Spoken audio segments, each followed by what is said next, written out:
Bună ziua! Numele meu este Vasile Tărăban și sunt președintele Federației Fadila. Fadila este o federație pe care profit de fiecare ocazie ca să o prezint, pentru că am constatat și astăzi dimineață, când a fost deschiderea Expo-APA, că nu este nici atât de cunoscută, nici atât de recunoscută ca și ARA, deci mai avem de luptat. Dar oricum, ARA organiza a 24-a ediție a Expo-APA și a avut și niște pauze și noi avem doar 7 ani de viață, suntem înființați în 2017 și suntem, am zis că profit de ocazie să prezint, Federația Fadila este o asociație de asociații. Deci, în cadrul Federației se reunesc un număr, în momentul de față, de 28 de asociații de dezvoltare intercomunitară din domeniul apei, cele care sunt, zic eu, și o susțin a mia oară, alături de operatori în realizarea obiectivelor. Nu ne recunosc, nu ne așteaptă, mai pleacă și fără noi, dar asta suntem de fapt și ăsta a fost scopul pentru care a fost înființate. Am și buton? Da, e un buton. Ăla cu săgeată, cu 30. Fără roșu. Așa. Și acum voi mai profita o dată de ocazie să prezint construcția instituțională, pentru că și asta am constatat că sunt oameni care lucrează în cadrul sistemului de apă și apă uzată, care nu cunosc. Și dacă nu cunoști lucrurile de bază, lucrurile elementare, cu care am pornit acum 20-24 de ani, că atunci am pornit să construim așa ceva, nu știu cum facem strategii, planuri, programe și vom moderniza și vom duce sistemul foarte departe, acolo unde ne dorim. Deci haideți să vedem care este construcția instituțională. Repet, în urmă cu 20 și ceva de ani, la inițiativa Comisiei Europene, li s-a spus cum ar trebui să arate sistemul. Și a zis, primul lucru este să înființați asociații. Asociațiile înseamnă reunirea autorităților locale dintr-o zonă. Ei au recomandat atunci județul, dintr-o zonă, care au rețele de apă sau apă uzată. Și de ce să se unească? Să le administreze împreună. Pentru că este mai ușor să le administreze împreună decât fiecare separat. O idee bună, dar era prima idee, prima obligație pe care aveau autoritățile, să înființeze asociații. După ce înființeze asociația, tot autoritățile locale înființează operatorul regional.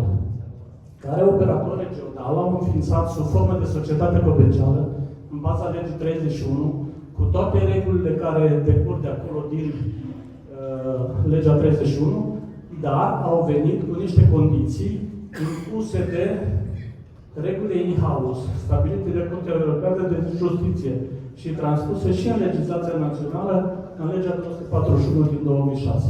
Deci toate astea sunt reglementate, sunt legiferate. Nu sunt lăsate la voia fiecăruia să le interpretăm, așa cum se întâmplă încă, din păcate. Între Asociația de Dezvoltare, ADI-U, așa cunoscut, și operatorul regional s-a făcut un contract de delegare. Deci, între cele două entități există o legătură, contract de delegare, care reglementează toate operațiile, toate legăturile, tot ce trebuie să realizeze operatorul și asociația în acest ansamblu creat. Și acum, ce facem unii și ce facem alții? Asociația de Dezvoltare Intercomunitară este reprezentanta UAT-urilor, care de fapt sunt proprietarii bunurilor, adică a rețelelor, pompelor, stațiilor, bazinelor, surselor de apă, etc. Operatorul este cel care administrează aceste bunuri, le operează, așa cum este stipulat în contract de delegare. Și fiindcă am spus că există niște reguli in-house pe care trebuie să le respecte operatorul și toată lumea, nu numai operatorul, le-am afișat aici regulile in-house, care, repet, sunt trecute și în legea 241. OAT-urile membre ale unii ADI, prin intermediul asociației, exercită un control direct și o influență dominantă asupra deciziilor strategice și sau semnificative ale operatorului în legătură cu serviciul furnizat prestat. Prima regulă. A doua, operatorul desfășoară exclusiv activități din sfera furnizării prestării serviciului pe raza de competență a UAT-urilor membre ale asociației, respectiv a UAT-ului care i-a delegat gestiunea serviciului.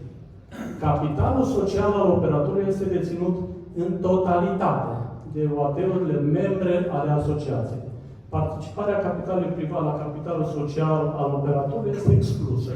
Deocamdată. Probabil că mâine se va schimba ceva, dar deocamdată astea sunt reguli. Și după ce v-am spus regulile care guvernează relația dintre noi și operator, o să trec la câteva spicuiri din contractul de delegare și anume, și o să vedeți din asta cam care este relația stabilită legal, pe hârtie, de la începutul înființării. Autoritatea delegantă, adică asociația, are dreptul să aprobe structura și ajustările de tarife propuse de către operator. Sunt de acord că s-a schimbat câte ceva mai nou și ANRS ceva. Nu mai găsesc ANRS ceva. E aici adresa. E aici. Ah, Nu se ne jur. vreau să... Zi. Vreau să colaborăm. Tarife propuse de către operator. Obiectiv esențial și comun pentru autoritatea delegantă și operator, și astea sunt trecute în contract de delegare, este menținerea prețurilor și tarifelor cât mai scăzute pentru apă și canalizare, ținându-se cont de contractele de împrumute externe existente la data intrării în vigoare a contractului de delegare, cât și pe tot parcursul derulării contractului. Deci avem niște obiective interesante, care cred că nu contravin niciunei reguli a dumneavoastră sau a oricărui operator. Și uitați-vă ce reguli mai avem trecute în contractul de delegare. Tarifele pentru servicii de apă și de canalizare se bazează pe principiul acoperirii tuturor costurilor aferente activităților. Și aici trecem costuri de operare, costuri de întreținere și reparații, costuri financiare, redevență, amortizare, realizarea de investiții și reparații capitale, plata serviciului, datoria aferente creditelor contractate, inclusă în principalul dobânzile comisionale, tot. Profit și profitul, ceea ce a fost un lucru foarte bun introdus în contracte de delegare și în legislație. După aceea, profitul este integral folosit pentru dezvoltare, adică autoritățile locale, care sunt acționarii operatorilor, nu iau profitul să folosească pentru altceva, să construiască nu știu ce pentru oameni sau să facă străzi. Îl lasă operatorilor în integralitatea lui.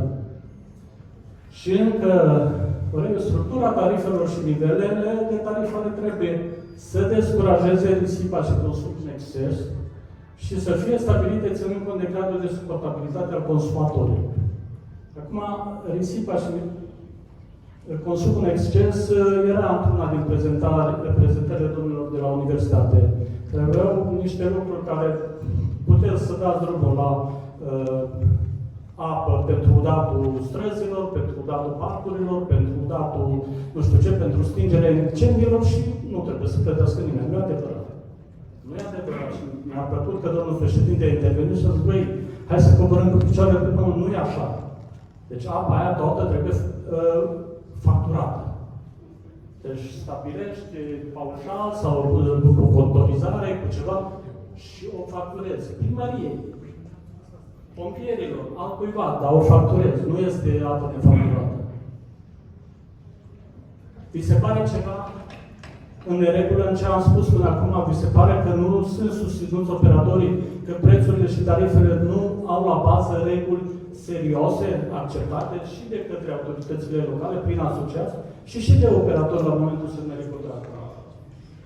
Și acum voi folosi materialul clientului, adică tot la NRSC. Iau metodologia pentru modul de calcul a prețurilor și tarifelor și o să spicuiesc în acea metodologie. Prețurile și tarifele prin care se implementează strategia de tarifare aferentă planului de afaceri trebuie să asigure viabilitatea economică a operatorului și sustenabilitatea furnizării serviciului, interesele utilizatorilor, inclusiv în ceea ce privește suportabilitatea și protecția mediului. Deci toate sunt oarecum în oglindă cu cele scrise în contractul nostru de delegare. Și strategia tarifară aferentă planului de afaceri se elaborează pentru o perioadă de 5 ani, se actualizează ori de câte ori este necesar, se aprobă prin hotărârea autorității deliberative a OAT sau, după caz, prin hotărâre AGA-ADI, în baza mandatului special primit de la toate OAT-urile membre și a avizului ANRSC.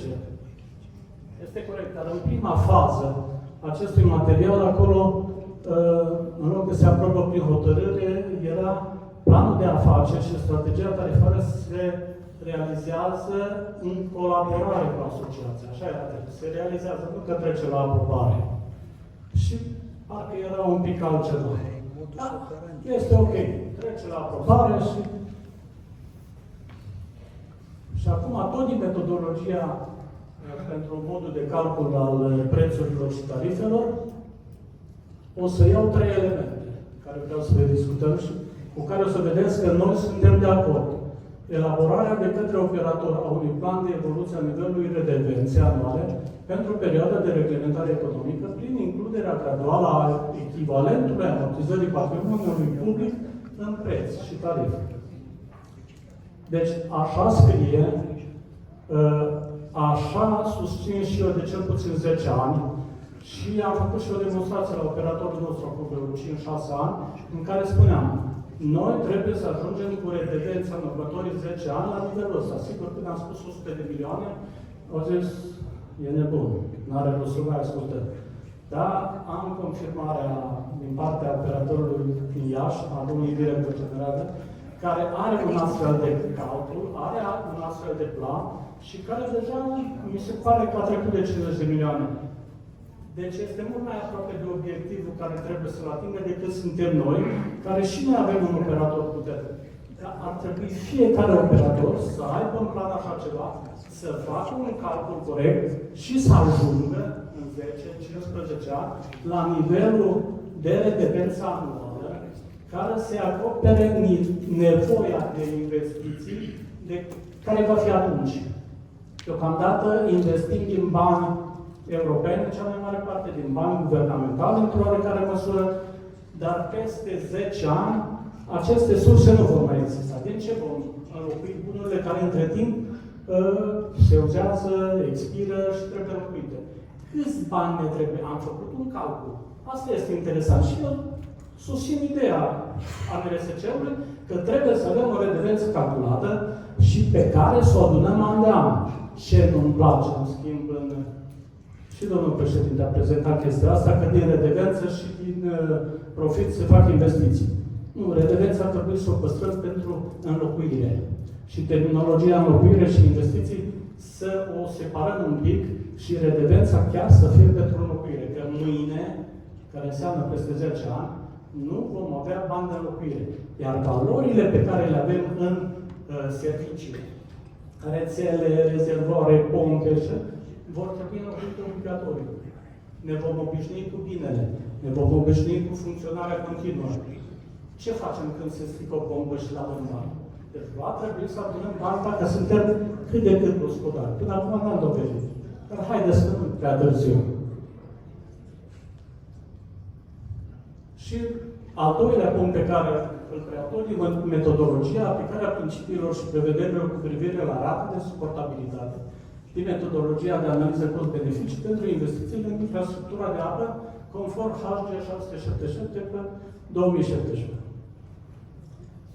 Și am luat de acolo strategia de tarifare, se elaborează astfel încât rata de suportabilitate pentru consumatorii casnici pe întreaga perioadă de reglementare economică este la nivelul minim de 2,5% pentru gospodăria medie de pe întreaga area de operare.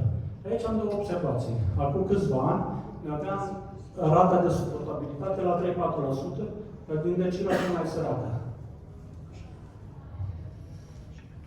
Bine. Eu cred că sunt mai mulți în sală care știu chestia asta. Așa era. Singura chestie legală este hotărârea 3,5 era, domnule președinte. 3-4% am spus de mult, de 3,5%. Nu. Era Singura chestie care a fost legalizată a fost în HG-ul din 2006, în care zicea 3,5% din mediu. Ăla cu 4% din decima cea mai săracă a fost înțelegerea pe care a făcut-o, uite la aici de față, Ministerul cu Comisia pentru analiză de cost-beneficiu la postul de mediu. Dar aia a funcționat. Aia a fost în piață, aia a funcționat, 3,5%. Nu discutăm despre asta, revenim la cea care deja... Revenim la cea care este astăzi și care eu zic că este greșită, pentru că uitați-vă ce scrie acolo. Nivelul minim de 2,5%. Pe când stabilești un prag până unde poți suporta vieții, păi nu stabilești nivelul minim de 2,5%. Ăla trebuie să fie un nivel maxim. Aia e o măsură de protecție. Cum să fie minim? Are și maxim, 3%. Terminologia 2,5 și este greșită. Hai să facem seminar. Facem seminar, dar să plătească și pe Domnule președinte. un seminar. Domnul președinte, de unde vine 2,5? Prin când s-au dat la proiectele prin COIM, HG 677, când s-a făcut 677, de atunci trebuia să zizați, scrie așa, la sfârșitul celor 5 ani din strategia tarifară, și ați aprobat și dumneavoastră proiectele pe COIM, le ați aprobat. Da. Și sigur ați citit, sigur ați citit că la sfârșitul celor 5 ani, tariful este minim 2,5% gradul de suportabilitate. Deci atunci, domnule președinte, v-ați însușit că e 2,5% tariful minim din gradul de suportabilitate. Legea nouă vine și spune așa. Am preluat strategiile tarifare de la HG 677, care s-a încheiat și cu votul probabil cu 2,5. Deci spunem așa, dacă am preluat cu 2,5, tariful nu mărim neapărat prin strategia, dar trebuie să fie la minim pe care l-am realizat și să nu mințim Comisia Europeană că ne-am îndeplinit obiectivul, 2,5%. Deci de acolo vine cuvântul 2,5%. Vi l-ați însușit, l-ați aprobat prin toate ședințele ADI, cel puțin așa sunt la mine documente. Absolut. Da?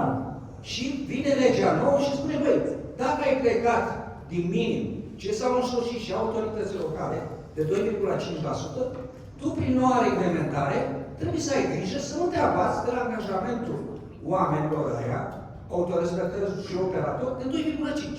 Și bine mult minim. Adică nu vine ANRSC-ul și spun, v-am păcălit, v-am luat banii și fac 2%. Da? Deci v-am respectat cuvântul și angajamentul pe care l-ați luat atunci. Cât este astăzi? Cât este astăzi nivelul de suportabilitate la nivel de țară? Depinde. Undeva la 1,7, 1,8. Deci am mințit. Nu, atenție, sunt în derulare proiecte. Deci la sfârșitul celor 5 ani, noi când luăm un operator în planul de afaceri, înseamnă că și-a închis strategia tarifară, acei 5 ani. Da? Pitești, Argeș, și începe finanțarea anul ăsta sau în 2023. El are cu 5 ani. Da? Dar când se finalizează acel 5 ani strategie, 2,5. Mie nu 2,5 nu-mi place, minim. Păi așa s-a făcut. Dacă e 3%. Vă propun să continuăm dezbaterea în panel. Vă promit eu că vă răspund în prezentarea mea de cei minim, dacă să nu vă mănânc din timp. Veți găsi răspunsul prezentarea. Nu e. Și a treia problemă care o pun în discuție este că în cadrul măsurilor de eficiență a utilizării activelor, fiecare operator trebuie să stabilească măsuri de reducere a pierderilor de apă și să prezinte. Deci asta cu pierderile de apă este o altă problemă în spatele operatorului care ar trebui să o rezolve odată. Pentru că nivelul de 40-50% a pierderilor și nu mă băgați în tot felul de socotel și că nu e 45, că e 42 și că nu luăm pe tot sistemul cu luăm pe jumătate de sisteme. Nu, asta este nivelul pierderilor, între 40 și 50%. Până este așa, nu este bine deloc. Și zice că trebuie să prezinte balanța apei dacă pierderi totale de apă sunt sub 20%. Și cazul finanțat. Bilanțul apei dacă pierderile totale de apă sunt mai mari de 20%.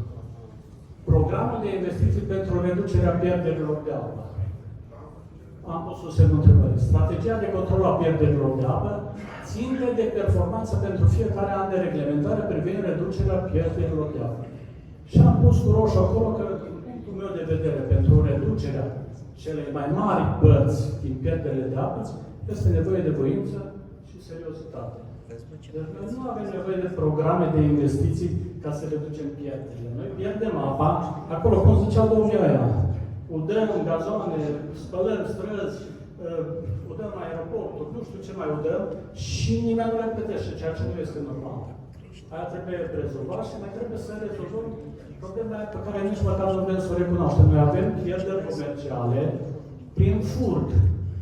Deci astea cu autoritățile locale sunt un fel de înțelegere, așa, închidem ochii, nu vedem udă primăria gazonului. Dar ălea că se fac tranșamente ilegale, fără control, aia este o problemă a operatorului. Nu vrem să o rezolvăm. Până acum n-am vrut. Vrem să o rezolvăm. Trecem la treabă. Noi am zis că nu de investiție este nevoie, ci de seriozitate. Și mai am niște observații și, domnul președinte, vă rog să rețineți observația mea, că AGA, din baza mandatului special primit de la OAT-urile membre, sau după caz autoritatea deliberativă a OAT-urilor, cu respectarea avizului ANRS, ce aprobă strategia de tarifare aferentă planului de afaceri în maxim 60 de zile de la data emiterii acestuia. Este greu de realizat. Și eu știu că lucrez acolo de o grămadă de ani. Până când convoci AGA, dar întâi le transmiți la fiecare Consiliu Local ceea ce dorești, să aprobe în prima ședință de Consiliu Local, poate că 2-3 nu-ți aprobă, și vin în AGA asociație și ne spun că nu sunt de acord, trec mai mult de 60 de zile. Iar strategia de tarifare revizuită, maxim 30 de zile, este imposibil de realizat. 30 de zile nu obțin niciun aviz. Deci dacă prin asta și după aia veți trece că se trece fără aprobarea AGA-ului, este ea. Numai puțin, ca să intervin aici. Domnule președinte. Microfonul. Domnule președinte. Când prin lege am spus maxim 60 de zile, ce înseamnă? Operatorul, împreună cu autoritățile locale, au făcut un plan din punct de vedere tehnic al investiției. L-au aprobat și l-au însușit. Deci, acele autoritățile locale, acționare, știu deja ce. Deci, el nu vine la noi de analiza planului de afaceri din punct de vedere financiar, decât după ce are, da? Planul de afaceri avizat și aprobat de autoritățile locale. Prin legile acum modificate, convocare cu mandatul special. Vă rog frumos, nu mai trebuie nimic. Deci trebuie să terminăm cu povestea asta, că e foarte greu autoritățile locale. Și au însușit investițiile, au aprobat investițiile, au aprobat totul. Da? Prin legile date cu mandatul special, nu durează mai maxim 30 de zile. Pentru că mandatul este da sau nu. Nu că iar analiză pe costuri. Da? Și noi am dat acest termen, noi, legiuitorul, în înțelepciunea lui, da? A dat acest termen pentru că tergiversarea asta a dus ca luni de zile, 6 luni, 8 luni, costurile care îi afectează activitatea unui operator de servicii publice, da? Să fie afectată, salariul minim o grămadă, iar autoritățile locale să facă spectuială. Deci eu cer seriozitate, noi cerem și de o parte și de altă. Termenul de convocare prin mandat special este mai mult, legea permite. Nu mai e poveste dinainte. S-a modificat legea. Și de aceea am zis 60 de zile. Pentru că știi ce ai de făcut, planul de investiții l-ai aprobat, îmbrăcarea financiară, da, eventual un împrumut, acces la un fond european, e deja însușit de autoritățile locale. Operatorul este un executiv care își îndeplinește mandatul primit de la autoritățile locale. Iar noi nu cerem decât dă-i drumul la tarif. Nu ai făcut-o, îl avizăm noi conform. Și se aplică. Eu nu știu despre ce plan vorbiți dumneavoastră că le-au aprobat autoritățile locale. N-au aprobat nimic în fața. Înainte Vine strategia de tarifare la... Nu, atenție. Înainte de asta, noi solicităm și prin implementare și prin lege tot planul de afaceri din punct de vedere tehnic. Ce se investește, ce se face, este întâi aprobat de autoritățile locale. Apoi să trece la partea financiară. Domnule președinte. Deci așa funcționează. Eu lucrez în domeniul. Atenție, Eu știu domnul că președinte. se convocă Eu vă 128 sau 130 de autorități Domnule de președinte, ședință. operatorul nu inventează traier ce vrea ceva să facă în sluși. El face împreună cu autoritatea locală necesară. Așa se face. Construcția instituțională. Atenție, domnul președinte, fără avizul, documentul scris de la ADI ca aprobat, la noi nu intră discuție. Nu intră. Și când vine cu strategie tarifare revizuită și trebuie aprobată în 30 de zile, ce ziceți? La ce vă referiți dumneavoastră? Strategia de tarifare, materialul clientului, am spus, sau dumneavoastră, la mea. Când vine cu strategia de tarifare, este un paragraf. Face parte din legea pe cealaltă. Face parte din metodologia pentru modul. Eu am luat, știți, cu copy-paste, nu știu. Nu, atenție, metodologia de dacă apare, de exemplu, salariul minim, da? Deci, la modificările care... Contează ce apare. Veniți cu o strategie de tarifare revizuită. Da, domnul președinte. Trebuie maxim 30 de zile să se aprobe. Nu se poate. De ce?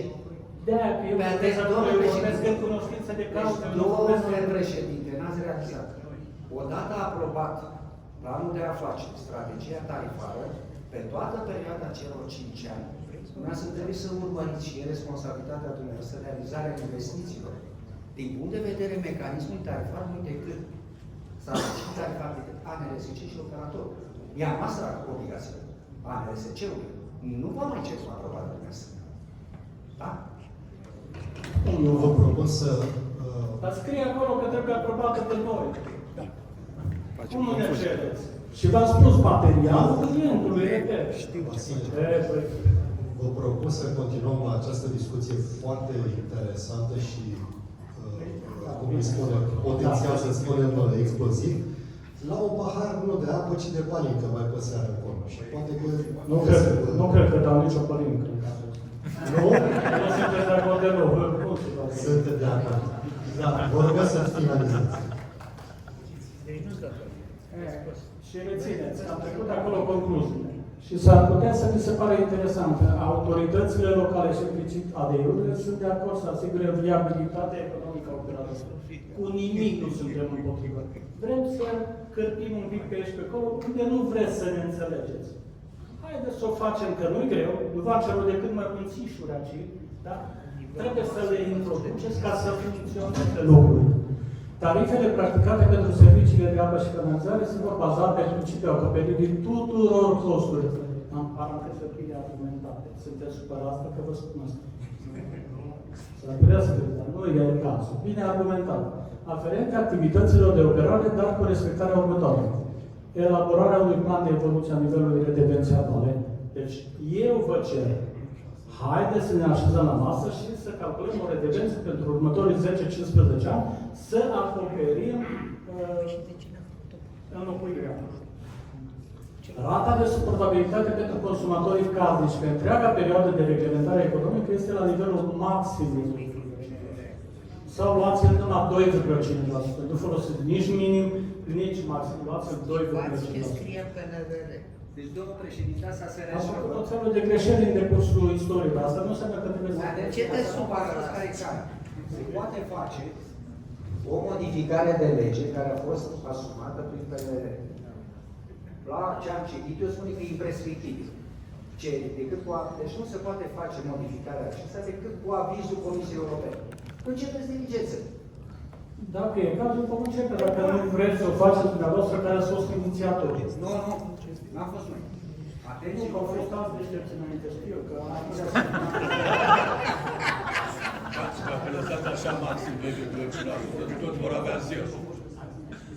Dar nu, am zis, puneți 2,5, să nu fie nici nici maxim. Haideți că deja am negociat, cădem de acord și am înlocuit. Între 2,5 și 2,55. Au 10. Păi, voi aveți oricum un 8, așa că... Deci asta spuneam, se poate. Nu se poate. Nu-i corect, dacă mă întreb. Nu-i corect. Dacă stabiliți Domnul redevența... Da. Mai înainte nu v-am dat cu numele, că dumneavoastră sunteți cel care aveți calculul tot făcut și ne-ați arătat și mie și v-am apreciat și extraordinar în privința redevenței. Deci vă felicit pentru asta. Ar fi bine să aibă măcar jumătate din Da, dar apare o contradicție dacă stabiliți redevența anuală ca evoluții, nu mai puteți ajunge la 2,5, trebuie să fiți la minim 2,5. Ba da, pentru că în acest Haideți să vă arăt eu la ca și vă arăt eu de seară. Nu aveți calculator, nu pot accepta.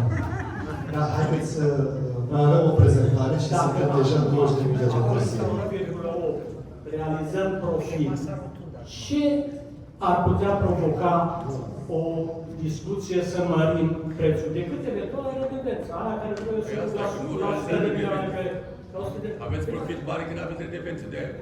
Haideți să vă răspundem în 15 secunde de ce trebuie minim 2,5%.